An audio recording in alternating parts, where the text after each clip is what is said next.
pronto el señor presidente de la República siguiente, doctor Jaime Lesinchi, impone a su sucesor legal la insignia de la... Escasos 16 días de haber asumido la presidencia, después de aquello que se llamó la coronación, cuando asume el poder Carlos Andrés Pérez por segunda vez, pues se suscribió el convenio o el pacto con el Fondo Monetario Internacional de 16 puntos, donde entre otros elementos se planteaba el aumento de la gasolina. Esto por supuesto generó el estallido conocido como el Caracazo en febrero del año 1989. Justo el 2 de febrero había asumido el presidente Carlos Andrés Pérez su segundo mandato, y a escasos días de haber asumido el poder por segunda vez viene este estallido que marca la historia contemporánea de Venezuela. Esas manos que ves, venezolano, esas manos son las de Carlos Andrés. Firmes como los pasos decididos que acompañaste tú por nuestro suelo, para seguir al pueblo enardecido. Unas manos se cruzan bajo el cielo. Esto hay que verlo además para remontar lo que pasó con el segundo gobierno de Carlos Andrés Pérez, cómo llega él en el 89, ¿verdad? Prometiendo de alguna forma los sueños de la gran Venezuela que se vivieron durante su primer gobierno, y como una vez que llega al gobierno, a través de una serie de personajes que lo acompañan, voltea totalmente su discurso, su promesa electoral, ¿verdad? Y presenta un paquete que está totalmente de acuerdo con los planes del Fondo Monetario Internacional, ¿verdad? Eso de llegar al poder y empezar a decir, bueno, se acabó la fiesta, hay que apretarse el cinturón, ¿no? Cosa que todo el mundo sabía, pero que había que hacerlo de otra forma, fue la expresión de la mayor torpeza en términos de política económica, ¿verdad? Recuerdo además un ministro que además anuncia el aumento de la gasolina, por tanto del pasaje, a mitad de quincena, porque ni siquiera se le ocurrió pensar que la gente por lo menos tuviera la quincena para enfrentar aquello. Por supuesto, lo que pasó fue que todas estas clases sociales desposeídas superaron a todo el mundo.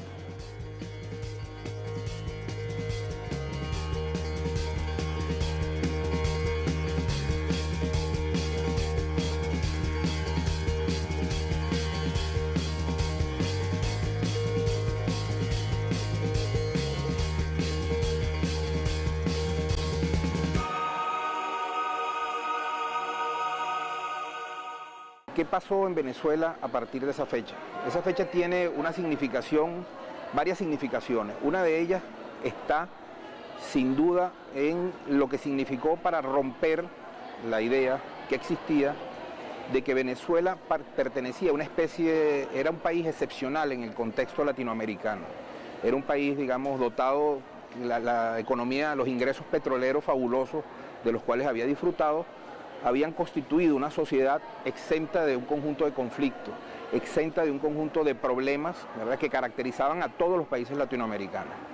Era la idea de una buena Venezuela, de una Venezuela idílica, paradisíaca casi, donde gracias a una fabulosa construcción ideológica se asentó la idea entre todos nosotros, entre todos los venezolanos, de que en este país existían pocas desigualdades sociales, de que en este país no existían diferencias raciales, de que en este país había, digamos, una especie de estado de felicidad general con algunos problemas, pero que, digamos, nos convertía en un país, digamos, fuera de serie, fuera de lote.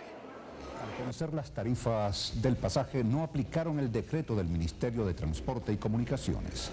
Tal situación generó una serie de protestas en toda el área metropolitana y en algunas zonas del interior del país.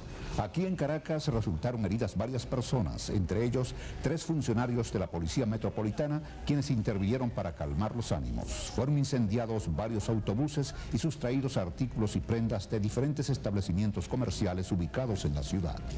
La paralización del transporte colectivo en Caracas ha motivado que muchos trabajadores, estudiantes y ciudadanía en general haya tenido que regresar a sus hogares caminando. La protesta de un sinfín de sectores sociales sobrepasó a todo el mundo. O sea, hay una imagen que es tremendamente característica de todo esto, es que en los días del 27 de febrero del 89 creo que salió un ministro del Interior ¿verdad? Y cual Radio Rochela salió a la pantalla y se desmayó y nadie dijo qué pasaba. La situación general del país se encuentra prácticamente normalizada. Solo en la ciudad de Caracas subsisten, perdón,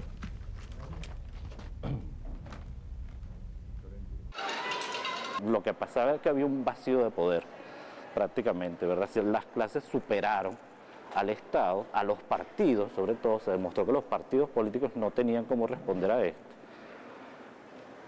Y por supuesto fue una lucha, una demanda social y económica sobre todo, ¿no? Hay quien se discute de que cuando se saquearon locales, la gente se llevaba cosas, no se metió con los propietarios, efectivamente no se llegó hasta eso. Lo que la gente le estaba diciendo al Estado y al mundo es que no se distribuía la renta. Allá arriba en aquel cerro, ¿qué te pasa? ¿Qué está mal? Hay murmullos que estremecen, si el dolor ya no descansa, la ciudad desaparece.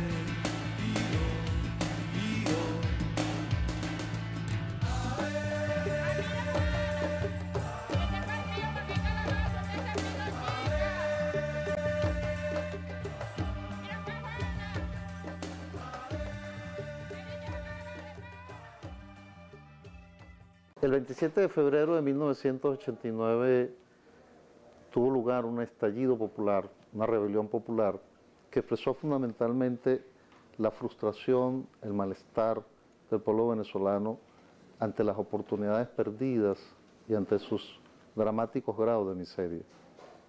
En verdad, allí coincide un conjunto de fenómenos como el de la extrema pobreza en un país que había manejado para ese momento un ingreso petrolero equivalente a 40 planes Marshall, la reconstrucción de Europa, y que sin embargo había sumido en estado de pobreza a la inmensa mayoría del pueblo venezolano.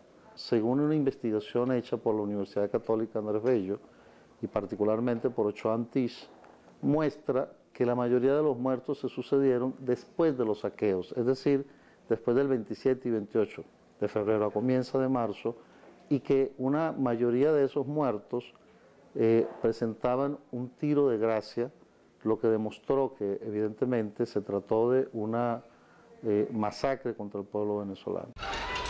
Hoy tenemos que lamentar varias decenas de muertos. Esto es algo sumamente grave.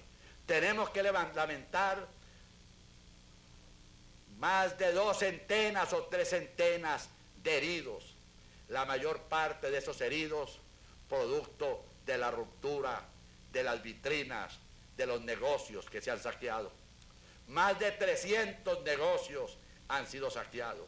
Desde luego que para un gobierno dictatorial, para un gobierno a quien poco le importara la vida humana, esos saqueos no se hubieran producido porque los fusiles del Estado lo hubieran impedido. Pero esos no son los procedimientos de un gobierno democrático.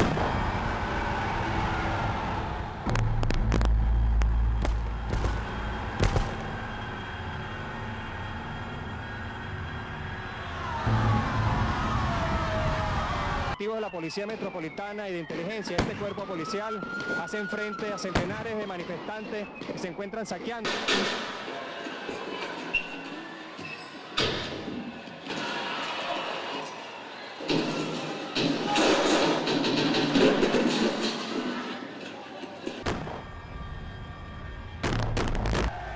Cuando se da la fase represiva, ahí hay alguna variable que señala que el gobierno de aquel momento permitió los saqueos en los 3 primeros días sin reprimir y que luego, y eso lo pasó en la televisión, eso de acuerdo con lo que analizaron también algunos psicólogos, decían que esto incentivó en algunos puntos del interior del país esta situación de saqueo a una gran cantidad de centros comerciales y negocios, etcétera, pero que luego la represión que se desató o la represión que fue impulsada por los cuerpos represivos del Estado no fueron en esa misma medida motivo de noticia o motivo de análisis. Que no tienen dueño y que no pueden ser.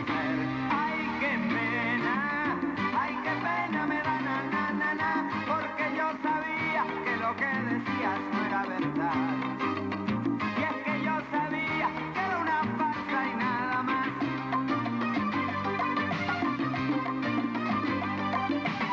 Y no me digas más mentiras, no, y no me digas más mentiras. Si aquí no hubiéramos adoptado las medidas que decidimos en 1989, lo que tendríamos en Venezuela sería un desastre. La inflación, el desempleo creciente, la miseria, el arrinconamiento internacional. Lo que nació en el año 58, el pacto de élites que se produce, el pacto social y político que nace después de la caída de Pérez Jiménez, el 23 de enero del 58, ¿verdad?, que conocemos como punto fijo, ese acuerdo, ¿verdad?, entre los sectores políticos, ADECOPE y URD, pero también empresarios, también iglesias, ¿verdad?, y también algunos sectores sindicales que se conjugan, que se ponen de acuerdo, se acuerdan para sostener, ¿verdad?, el modelo político democrático representativo, ¿verdad?, eso que comenzó allí, que funcionó medianamente, digamos, garantizó medianamente una paz social, ¿verdad?, y una cierta gobernabilidad política, ¿verdad?, va a tocar fin, ¿verdad?, va a tener en el año 89 el primer signo de su descomposición.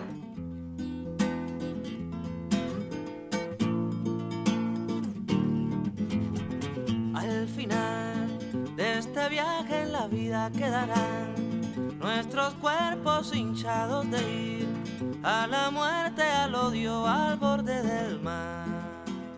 Otro elemento fundamental que se expresa en ese hecho social del 27 de febrero es que la represión fue tan bárbara que generó en algunos sectores del ejército, particularmente en la oficialidad joven, un rechazo que generó una conciencia ética a partir de la cual comenzó a gestarse lo que posteriormente sería el movimiento bolivariano 200, que como sabemos es el germen de la insurrección de 1992, del 4 de febrero, y el inicio de un proceso de transformación de lucha del pueblo venezolano que conduce finalmente a la revolución bolivariana. Al final de este viaje en la vida quedará nuestro rastro invitando a vivir, por lo menos por eso es que estoy aquí.